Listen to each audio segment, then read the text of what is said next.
വിശദാംശങ്ങളിലേക്ക് പോകുന്നു. കോഴിക്കോട്ടെ CPI നേതാവ് സത്യനാഥിന്റെ കൊലപാതകം പ്രത്യേക സംഘം അന്വേഷിക്കും. കോഴിക്കോട് റൂറൽ ജില്ലാ പോലീസ് മേധാവി അരവിന്ദ് സുകുമാറിന്റെ നേതൃത്വത്തിലുള്ള സംഘം ആണ് തീരുമാനമെടുത്തത്.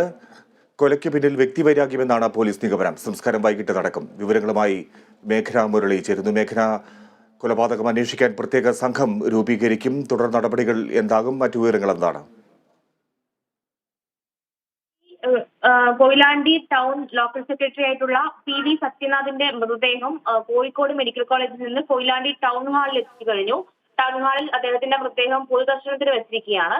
ഇതിൽ പ്രധാനപ്പെട്ട ഒരു കാര്യം എന്ന് പറയുന്നത് ഇതിൽ പ്രത്യേക അന്വേഷണത്തിനായി കോഴിക്കോട് റൂറൽ ജില്ലാ പോലീസ് മേധാവി അരവിന്ദ് സുകുമാറിന്റെ നേതൃത്വത്തിൽ കൊയിലാണ്ടി പോലീസ് സ്റ്റേഷനിൽ ഒരു യോഗം ചേർന്നിട്ടുണ്ടായിരുന്നു. ആ യോഗത്തിന്റെ അടിസ്ഥാനത്തിലാണ് ഒരു പ്രത്യേക അന്വേഷണ സംഘത്തെ രൂപീകരിക്കാൻ തീരുമാനിച്ചത്. ഇതിൽ പ്രധാനപ്പെട്ട കാര്യം എന്ന് പറയുന്നത് കൊലയ്ക്ക് ഉപയോഗിച്ചിരിക്കുന്ന ആയുധം ഇതുവരെ കണ്ടെത്തിയിട്ടില്ല. പഴുകൊണ്ട് ആഴത്തിൽ മുറിവേറ്റു എന്നാണ് ഇൻക്വസ്റ്റ് റിപ്പോർട്ടിലടക്കം പറയുന്നത്. പക്ഷെ ആ ആയുധം ഇതുവരെ കണ്ടെത്താൻ കഴിഞ്ഞിട്ടില്ല. ഈ ആയുധം കണ്ടെത്തുക എന്നുള്ളതാണ് പോലീസിന്റെ പ്രാഥമിക ലക്ഷ്യം. അതിനുശേഷം മാത്രമേ ബാക്കി നടപടികളിലേക്ക് പോലീസ് കടക്കുകയുള്ളൂ.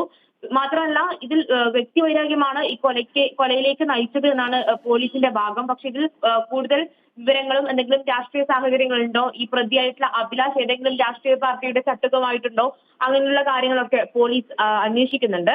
എന്തായാലും ഇപ്പോൾ കോഴിക്കോട് മെഡിക്കൽ കോളേജിൽ നിന്ന് പോസ്റ്റ്മോർട്ടത്തിന് ശേഷം കൊയിലാണ്ടി ടൗൺ ഹാളിൽ മൃതദേഹം എത്തിച്ചിട്ടുണ്ട്.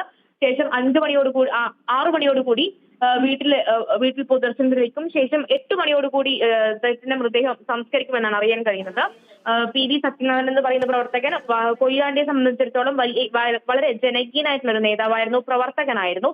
അതുകൊണ്ട് തന്നെ കൊയിലാണ്ടിക്ക് വലിയ ഞെട്ടലാണ് ഉണ്ടായിരിക്കുന്നത്. മാത്രമല്ല, ഇപ്പോഴും അവിടെ ഹർത്താൽ തുടരുകയാണ്. അതുകൊണ്ട് തന്നെ ഇതിൽ കൂടുതൽ പോലീസിന്റെ അന്വേഷണം ശക്തമാക്കും എന്നാണ് അറിയാൻ സാധിക്കുന്നത്. റൂറൽ SP അരവിന്ദ് സുകുമാറിന്റെ നേതൃത്വത്തിലാണ് അന്വേഷണം ഇപ്പോൾ നടക്കുന്നത്. അതിൽ കൂടുതൽ പുരോഗതി എന്ന് പറയുമ്പോൾ ആയുധം കണ്ടെത്തുക എന്നുള്ളത് തന്നെയാണ് പ്രധാനപ്പെട്ട കാര്യം.